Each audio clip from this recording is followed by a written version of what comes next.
இன்றைக்கு ஏன் இந்த ஆனந்தமே. இந்த தலைவர் இருக்காரு, அவர் பார்த்துக்குவார். பார்த்துட்டு எல்லாத்தையும் சேர்த்து ஒரு பஸ்ஸு அரேஞ்ச் பண்ணி, பஸ்ஸு மட்டும் கிஸ் இல்லை. நாங்கள் கச்சேரி பண்ணிகிட்டு இருக்கும்போது என்ன பண்ணோம்னா, பால் தான் பாடிருப்போம், எஸ்பிபி இவங்கெல்லாம் பாடிட்டு இருப்பாங்க. நாங்கள் ஓனாக கம்போஸ் பண்ண சாங்ஸை அங்கே இன்றைக்கு ஏன் இந்த ஆனந்தமே, இன்பத்தில் ஆடுது என் மனமே.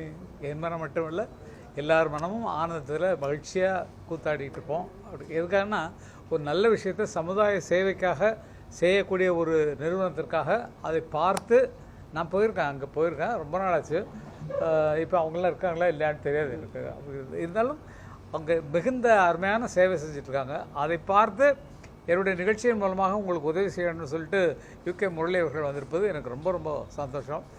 அவருக்கு 40வது வருஷம், 40 வயசு குழந்தை, 40 தான் ஆகுது. பிறக்கும்போது இருந்து பாடிட்டுருக்காரு. அதனால் 40 தான் ஆகுது. இது எங்கள் மாதிரி இடத்துக்கு நாங்கள் வந்துட்டோம். 10 வயசுலேயே ஆரம்பிச்சதுனால இப்போ பார்த்திங்கன்னா 60 வருஷத்துக்கு மேலே மேடையில் பாடிட்டுருக்கோம். இதெல்லாம் ஒரு சாதனைகள். எங்கள் மூலமாக, எங்கள் இசையின் மூலமாக என்னென்ன உங்களுக்கு ஹெல்ப் பண்ண முடியுமோ அதெல்லாம் பண்ணிகிட்ருக்கோம்.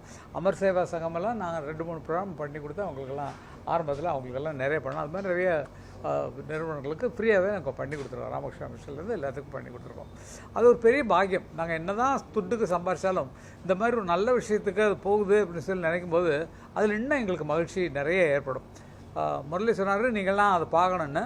அதை ஏற்பாடு பண்ண வேண்டியது உங்கள் கடமை தான். காரணம் என்னென்னா, ஒரு நாளைக்கு ப்ரெஸ் எல்லாம் கூப்பிட்டு போய் அங்கேயே சாப்பாடு ரெடி பண்ணி அங்கேயே அவங்களோட ஆக்டிவிட்டீஸ் எல்லாம் நீங்கள் எடுத்துகிட்டு அது கொஞ்சம் பண்ணிங்கன்னா அவங்களுக்கு கொஞ்சம் இன்னும் கொஞ்சம் ஹெல்ப் நல்லா இருக்கும். கண்டிப்பாக அது நிச்சயமாக. அதனால் நீங்கள் எல்லாத்துக்கும் ஒரு நாளைக்கு இந்த தலைவர் இருக்கார், அவர் பார்த்துக்குவார். பார்த்துட்டு எல்லாத்தையும் சேர்த்து ஒரு பஸ்ஸு அரேஞ்ச் பண்ணி, பஸ்ஸு மட்டும் கிஸ் இல்லை, பஸ்ஸு அரேஞ்ச் பண்ணி அவங்கள கூப்பிட்டு போய் அங்கே காட்டினா அவங்களுடைய ஆக்டிவிட்டீஸ் காட்டுவாங்க. எதுக்காகனா, இவங்க வந்து நல்ல காரியத்துக்கு பண்ணுறதுக்கு பல பேருக்கு மனசு வராது. இப்போ வந்து பல நிகழ்ச்சிகளுக்கு நான் பணம் வாங்குறது, நிறைய பணம் கொடுப்பாங்க சார். நிறைய பாட போனால் எங்களுக்கெல்லாம் நிறைய பணம் கொடுப்பாங்க. அதெல்லாம் தியாகம் பண்ணி தான் இதெல்லாம் அவங்களுக்கு போகட்டும் அப்படின்னு சொல்லி தான் ஒரு தியாக மனப்பான்மையில் தான் பல பேர், பல சிங்கர்ஸ், எல்லாருமே மியூசிஷியன்ஸ் எல்லாமே ஒத்துழைச்சி வருவாங்க. எல்லாருக்குமே அந்த மனசு இருக்கிறனால நல்ல காரியத்துக்கு பண்ணுறாங்க, நம்மளும் ஹெல்ப் பண்ணலாம் அப்படிங்கிற மாதிரி தான். நானும் அதே மாதிரி தான். இவர் சொன்ன உடனே நல்ல காரியத்துக்குன்னொன்னே உடனே நான் ஓடி வர மனசு இருந்தது. காரணம் என்னென்னா, இப்படிப்பட்ட விஷயங்கள் ஜனங்களுக்கு போய் சேரணும் அப்படிங்கிறதுல எனக்கு பெரிய அக்கறை உண்டு. நிஜமாகவே ரொம்ப அருமையான ஒரு நிகழ்ச்சியை நடத்தி கொண்டிருக்கிற முரளி அவர்களுக்கு நான் நன்றி சொல்லணும்.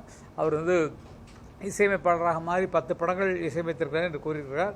இன்னும் நிறைய படங்களை பண்ணுவதற்கு நாங்கள் எங்களுக்கு என்ன பண்ணோம், எங்கள் சொந்த கதையை கொஞ்சம் அப்படியே அடிச்சு விட்டுக்கணும். இந்த ப்ரெஸ்ஸு கிடைக்கிறது கஷ்டம். நாங்கள் கச்சேரி பண்ணிகிட்டு இருக்கும்போது என்ன பண்ணோம்னா, பால் தான் பாடிருப்போம், எஸ்பிபி இவங்கெல்லாம் பாடிட்டு இருப்பாங்க. நாங்கள் ஓனாக கம்போஸ் பண்ண சாங்ஸை அங்கே போட்டு காட்டுறதுக்காக என்ன பண்ணோம், முதல்ல ரிஹர்சல் பண்ணிவிட்டு அந்த மேடையில் நாங்கள் இப்படி ஒரு சுச்சுவேஷனுக்கு ஒரு பாட்டு கம்போஸ் பண்ணிருக்கோம், அதை கொஞ்சம் கேளுங்க புதுசாக இருக்குன்னு சொல்லிட்டு அதில் பாடுவோம். அதில் பண்ண நிறைய பாட்டுகள் அது மாதிரி பாடி கொண்டு வந்திருக்கோம். நிறைய ஏதோ நினைவுகள் இந்த மாதிரி பாட்டெல்லாம் அங்கே கம்போஸ் பண்ணி ஜனங்கள் முன்னால் பாடி அது பாப்புலரானோடனே அதை கொண்டு வந்து சினிமா பண்ணோம். ஆக இவருக்கு ஒரு வழி இருக்கிறது. இசை நிகழ்ச்சி நடத்துகிறீங்க, நீங்கள் ஓனாக கம்போஸ் பண்ண சாங்ஸை கூட நாங்கள் இப்படி பண்ணியிருக்கோம் கேளுங்க அப்படின்னு சொல்லி நீங்கள் கொண்டு வந்தீங்கன்னா உங்களுடைய கம்போசிஷன்லாம் வெளியே வரும் அப்படிங்கிறது தான் என்னுடைய இது. ப்ரெஸ்ஸை பற்றி சொல்லணும். ப்ரெஸ்ஸை பற்றி ரொம்ப அருமையாக, ரொம்ப எங்களை எப்படி வேணாலும் ஆக்கலாம். நீங்கள் அந்த மாதிரி அப்படி ஆக்கிட்டு இருக்கோம் நிறைய. இருந்தாலும் ஒரு நல்ல காரியத்துக்காக நீங்கள்லாம் ஹெல்ப் பண்ணுறதுக்கு எனக்கு ரொம்ப ரொம்ப சந்தோஷமாக இருக்குது. செய்திகளை உடனுக்குடனும் துல்லியமாகவும் தெரிந்து கொள்ள சப்ஸ்கிரைப் பண்ணுங்கள்.